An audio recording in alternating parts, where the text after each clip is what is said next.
Hello everyone, আসসালামু আলাইকুম। কেমন আছেন সবাই? আলহামদুলিল্লাহ, আমিও ভালো আছি।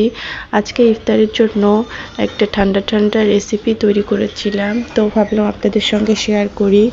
আজকে ফ্রুট কাস্টার্ড তৈরি করব, যেটার জন্য প্রথমে আমি দুধটাকে ভালো করে জাল করে নিচ্ছিলাম। আর এই দুধের মধ্যে একটা তেজপাতা আর চিনি অ্যাড করে দিয়েছিলাম। দুধটা ভালো মতো ঘন করে জাল করতে হবে, তাহলেই এটা খেতে খুব মজা লাগবে।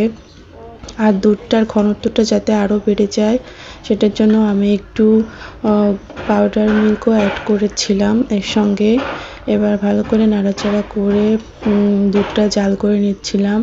এখানে 1 লিটার দুধ ছিল, যেটাকে জাল করে আমি হাফ লিটার পরিমাণ করে নিয়েছি। আর একটু দুধ তুলে রেখেছিলাম, যেটা ঠান্ডা করে কাস্টার্ড পাউডারটা গুলিয়ে এটার মধ্যে অ্যাড করা হবে।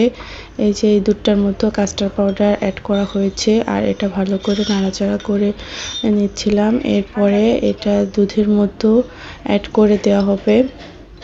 আর এই পর্যায়ে দুধটা আমার ভালো মতো জাল হয়ে গিয়েছে। আর আস্তে আস্তে করে কাস্টার্ড পাউডারটা দিয়ে আমি দুধটাকে আবারও ভালো মতো নাড়াচাড়া করে নিচ্ছিলাম। আর এই পর্যায়ে দুধটা ভালো মতো নাড়াচাড়া করতে হবে, না হলে দলা পাকিয়ে যাবে। সমানে নাড়তে থাকতে হবে, আর চুলার জালটাও একটু কমিয়ে দিয়ে ভালো মতো নাড়তে হবে। আর এই কাস্টার্ড পাউডারটা দেওয়ার পরপরই দুধের ঘনত্বটা আরও বেশি বেড়ে যাবে। এরপর আমি ততক্ষণ পর্যন্ত না জাল করতে থাকবো যতক্ষণ এটা আরও ঘন হয়ে না আসে। তো যখন ভালোভাবে বলক উঠে এটা ঘন হয়ে আসবে, তখন আমি এটা নামিয়ে ঠান্ডা করতে দিব। আর এটা ফ্যানের বাতাসে কিছু সময় ঠান্ডা করে তারপর নর্মাল ফ্রিজে রেখে দিতে হবে 1-1.5 ঘন্টার জন্য। আর আমার দুধটা দেখেন ভালো মতো জাল হয়ে গিয়েছে। এ পর্যায়ে আমি নামিয়ে ফ্যানের বাতাসে ঠান্ডা করতে দিব। আর এরপর আমি ঠান্ডা করে ফ্রিজে রেখে দিয়েছিলাম। আর এখানে পছন্দ অনুযায়ী ফল কেটে নিয়েছিলাম, আপেল, কলা, আঙ্গুর আর তরমুজ। হাতের কাছে যে ফলগুলো ছিল ওইগুলাই মেনলি নেওয়া হয়েছিল। আপনারা আপনাদের পছন্দ অনুযায়ী ফলগুলা নিতে পারবেন। আর এখানে ক্ষীর আইসক্রিমটা ব্যবহার করব। এই আইসক্রিমটা ব্যবহার করাতে কাস্টার্ড পুডিং ফ্রুট কাস্টার্ডটা আরও বেশি পরিমাণে মজা লাগবে।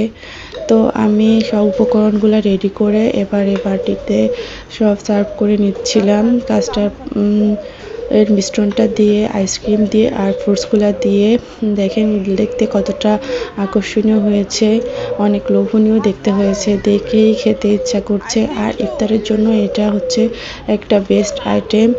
পেটও ঠান্ডা থাকে আর শরীরও ঠান্ডা থাকে। তো সবাই ভালো থাকবেন, সুস্থ থাকবেন। আল্লাহ হাফেজ।